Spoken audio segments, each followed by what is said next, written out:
Martabat bangsa tergantung budaya dan akhlaknya. Bukan karena politiknya atau kekayaannya, bahkan bukan karena agamanya.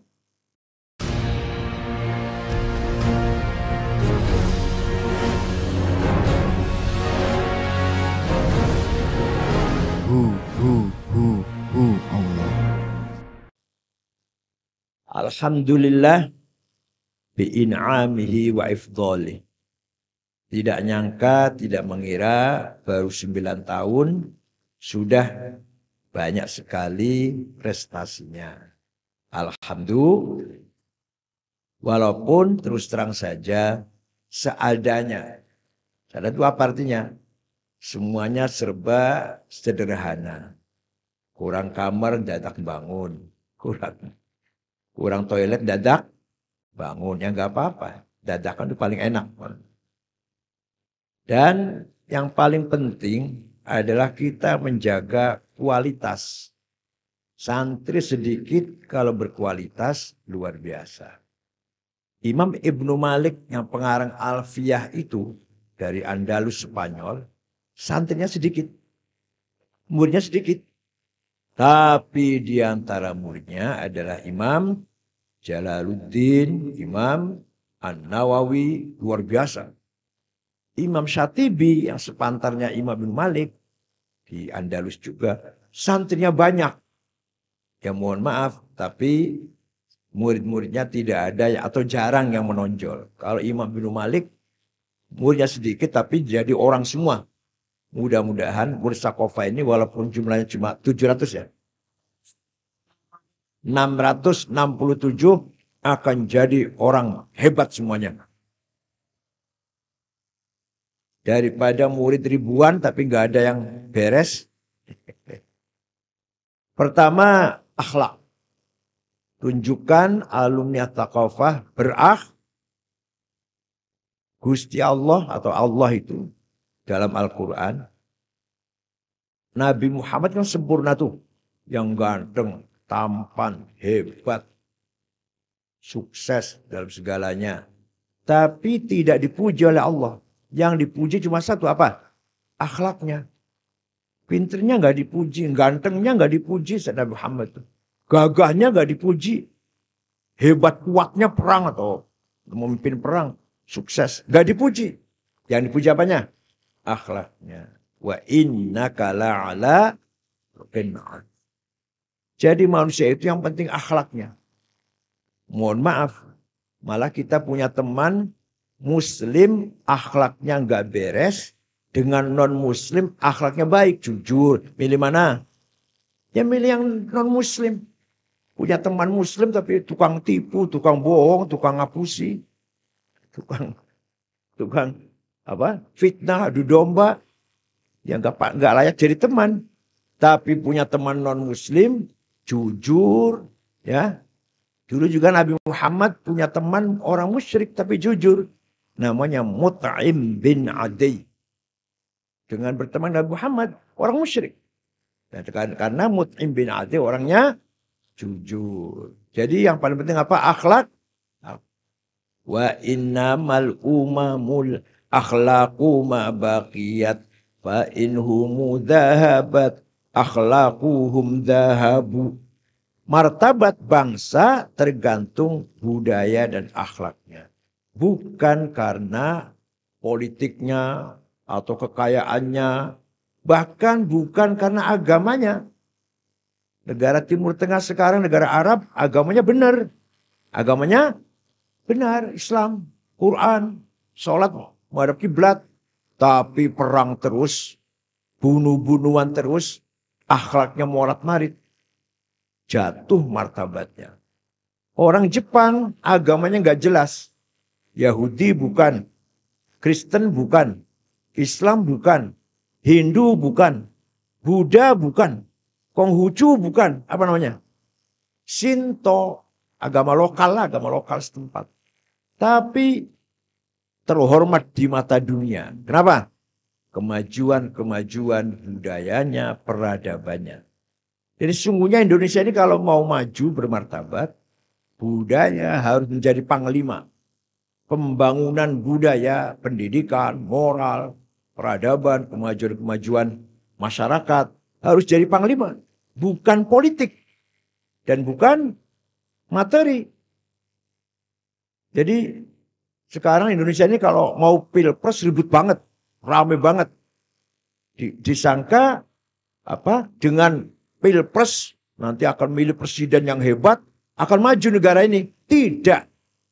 Negara ini bisa maju dengan ilmu pengetahuan. Dengan akhlak yang mulia.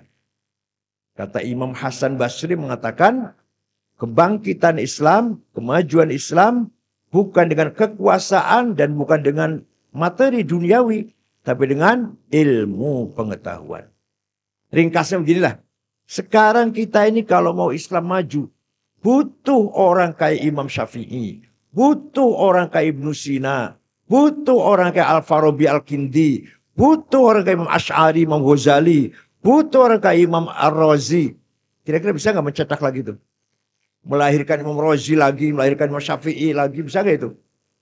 Yang seperti itu kualitasnya bukan namanya Syafi'i, nanti enggak. Namanya siapa tahu Ahmad Santakofah. Tapi kualitasnya seperti Imam Syafi'i. Jadi kemajuan Islam ini kalau sekarang yang kita butuhkan adalah kemajuan cara berpikir, kemajuan cara berbudaya, kemajuan berilmu pengetahuan. Sekarang kita butuh Imam Syafi'i baru. Sekarang kita butuh Imam Ghazali baru. Sekarang kita butuh umat Islam ya. Umat Islam butuh Ibnu Sina baru, Ibnu Rushd baru. Butuh Ibnu Khaldun yang baru. Nah, pendidikannya kita sekarang merosot. Pendidikannya kalah dengan Barat, kalah dengan Eropa. Padahal pencipta, penggagas ilmu pengetahuan sebelum Eropa maju adalah umat Islam. Yang menggagas matematik siapa? Jabir bin Hayyan Al-Azdi. Yang menggagas ilmu Al-Jabar. Yang kedokteran pertama siapa? Abu Bakar Ar-Razi. Bukan Razi tafsir ya. Bukan Imam Razi tafsir. Imam Razi Abu Bakar. Ada lagi dokter. Yang menggagas. Apalagi? Angka-angka 1, 2 yang nomor. Yang tulisan Latin itu loh. Bukan yang Arab. Bukan malah yang Latin. 1, 2, 3, 4 yang dari kiri itu loh. Itu siapa namanya? Abu Yusuf Al-Khwarizmi. Namanya apa namanya? Al-Khwarizmi. Jadi sebenarnya yang diciptakan umat Islam itu angka yang dari kiri itu. 1, 2 begini. Bukannya dari Arab 1, 2 yang dari kanan. Bukan. Yang menggagas apalagi misalkan alat navigasi untuk mengetahui mana barat, mana timur, mana selatan, mana utara, mana kiblat. Siapa? Ahmad bin Majid. Yang menggagas ilmu peredaran darah dalam tubuh manusia siapa? Abdurrahman Ibnun Nafis. Astronomi, geologi, wah segala ilmu pengetahuan, psikologi apalagi. Pertama kali Imam Ghazali luar biasa. Anak saya kalau ada rehab ini bisa membahas bicara tentang psikologi menurut Imam Ghazali. Sebenarnya bisa mengalahkan psikologi Sigmund Freud, psikologinya Young atau Abraham Maslow. Bukan apa-apa itu dibanding psikologi Imam Ghazali. Jadi sekarang kita butuh kebangkitan ilmu. Lah oleh karena itu Pesantren Thaqafah harus mencetak kader-kader ilmuwan yang berkualitas. Ini kewajibannya Pak Sofwan, Pak Idris. Mana Idris mana? Pak Idris, Pak Nizan, kewajibannya bagaimana agar anak Thaqafah ini berkualitas. Pertama, al-kafa'ah wa ta'ahul. Apa? Profesional. Mempunyai skill, keahlian. Jadi kalau nanti pulang dari Thaqafah, siap pakai. Siap. Jadi mandor pasar, siap. Jadi imam musola, ya. Jadi mandor, tukang ngawinkan orang, ya. Jadi apa itu namanya itu? Penghulu. Ngimami tahlil, ngimami itu mimpin barisan itu barisan apel-apel, upacara ya siap.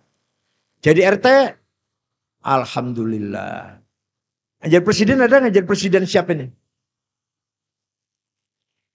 Wala taqfu ma laisa laka bihi ilm. Inna sam'a wal basra wal fuada kullu ulaika kana anhu mas'ula. Jangan sampai kita memegang pekerjaan yang kita tidak mampu. Plonga-plongo nanti, lohak-lohok. Harus apa tadi? Profesional. Ini Quran. Jangan sekali-kali kamu ikut campur memasuki wilayah persoalan lah atau pekerjaan yang kamu tidak ngerti. Nanti kamu memegang pekerjaan yang kamu gak ngerti, nanti diketawain orang. Jadi kalau kamu ingin mendapatkan pekerjaan profesi harus siap pakai at-ta'ahul. Itu namanya ya apa? Ya. Yang kedua al-infitah.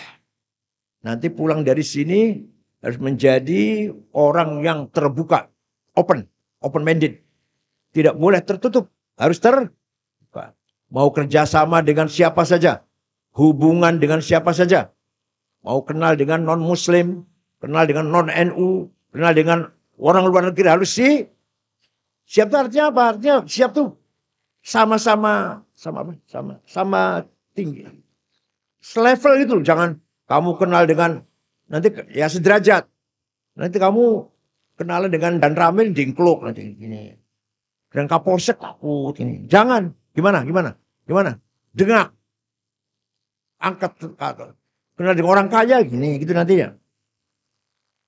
Kenal dengan orang kaya setara. Dengan pejabat setara. Gitu loh. Siap? Percaya diri. Athiqah bin nafas. Al-i'timad alan nafas. Jangan takut, jangan minder. Kalau dia orang, kita juga. Dia laki-laki, kita juga. Dia makan nasi, kita juga. Ya Allah, apa bedanya itu? Kenapa kita harus takut pada pejabat? Jangan takut. Harus setara. Kenapa kita takut dengan orang kaya? Jangan takut. Gitu ya. Nah, kecuali dengan kiai. Oleh kiai harus paham tidak? Imam Hasan Basri itu orangnya layak til malika walayatihil maliku. Ayo. Layatil malika walayatihil maliku. Tidak mau kedatangan pejabat. Tidak mau mendatangi pejabat. Itu Hasan Basri itu. Walaupun tidak berontak. Enggak. Dia juga enggak setuju kalau berontak. Tapi beliau punya sahabat namanya Sa'id bin Zubair. Berontak. Sampai meninggal, sampai gugur. Nggak setuju. Hasan Basri nggak setuju. Kekerasan juga setuju. Main keras itu. Tapi beliau orangnya didatangi pejabat lari. Dipanggil pejabat nggak mau. Itu siapa namanya? Imam Hasan. Gimana tadi? Ayo.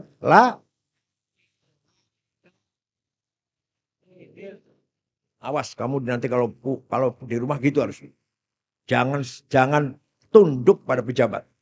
Ya tapi bukan, jangan pilih Hasan Basri yang nggak usah. Pejabat datang, silakan datang ke rumah. Tapi jangan murahan. Dengak gitu ya. Jangan murahan. Jangan tunduk, jangan takut, jangan minder, jangan kecil hati. Itu namanya al-infitah, keterbukaan tapi dengan mempertahankan harga diri. Yang ketiga, at-ta'awun ma'al akharin. Wa ta'awanu 'alal birri wat taqwa. Kalau mau sukses harus kerjasama. Di dunia ini nggak bisa sendirian. Dakwah agama harus kerjasama. Membangun ekonomi harus kerjasama. Membangun apa saja harus kerjasama. Bermasyarakat, dakwah harus kerjasama. Maka kamu harus siap bekerja sama, membangun team working. Membangun apa? Dengan siapa saja. Asal bermanfaat. Asal kerjasamanya alal birri wat untuk kebaikan. Yang terakhir, kamu kalau nanti pulang harus memiliki jiwa yang al-mas'uliyah. Apa? Responsibility. Bertanggung jawab. Contoh kecil aja. Siapa yang berbuat? Saya. Itu. Siapa yang berbuat ini? Saya. Ngapain? Kenapa? Gitu. Apapun yang kita lakukan pasti ada resiko. Nah, resiko itu ayo kita bertanggung jawab menghadapi resiko. Rasulullah ketika dirayu atau dilobi oleh pamannya Abu Thalib, nah Muhammad, udahlah berhenti saja dakwahnya. Kamu itu terancam. Kamu itu akan dibunuh. Berhentilah Muhammad. Apa jawabnya? Wallahi law wada'u syamsa fi yamini wal qamara fi yasari ala an atruka hadzal amr ma taraktu hatta ahlika duna. Demi Allah, seandainya orang Mekah itu, orang Quraisy itu meletakkan matahari tangan kananku, rembulan tangan kiriku, agar aku berhenti dakwah, saya tidak akan berhenti sampai mati. Itu ya. Ki Hasyim Asy'ari ketika dipanggil Jepang datang, digebukin, ya, dipenjara orang. Tapi untuk sujud menghadap ke timur, diperintah apa? Bungkuk ruku menghadap ke timur, hormat ke kaisar Jepang, tidak mau. Sampai digebukin, dipenjara. Menolak. Itu namanya orang bertanggung. Kamu gitu enggak? Jawab, kamu nanti gitu enggak?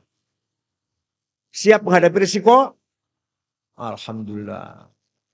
Apalagi kalau masalah prinsip, masalah prinsip agama, masalah ahli sunnah wal jamaah, apapun harus kita siap menghadapinya, gitu ya.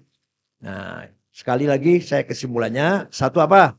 Al-kafa'ah wat ta'ahul. Apa? Yang kedua, al-infitah. Apa? Yang ketiga, at-ta'awun ma'al akhirin. Yang keempat, al-mas'uliyah. Jadi itulah kalau ingin menjadi orang militan dalam dakwah Islam atau dakwah Ahlussunnah wal Jamaah. Militan. Harus kita bangun diri kita ini militan. Jangan dulu bicara membangun orang lain. Bangunlah dirimu sendiri dulu. Ibda' binafsik. Kita punya prinsip. Kita punya prinsip perjuangan. Kita punya mabda'. Kita punya visi misi. Orang lain diajak oleh kita. Jangan kamu ikut orang lain. Paham tidak? Nah, mudah-mudahan 9 tahun ini membawa barokah ala barakatillah.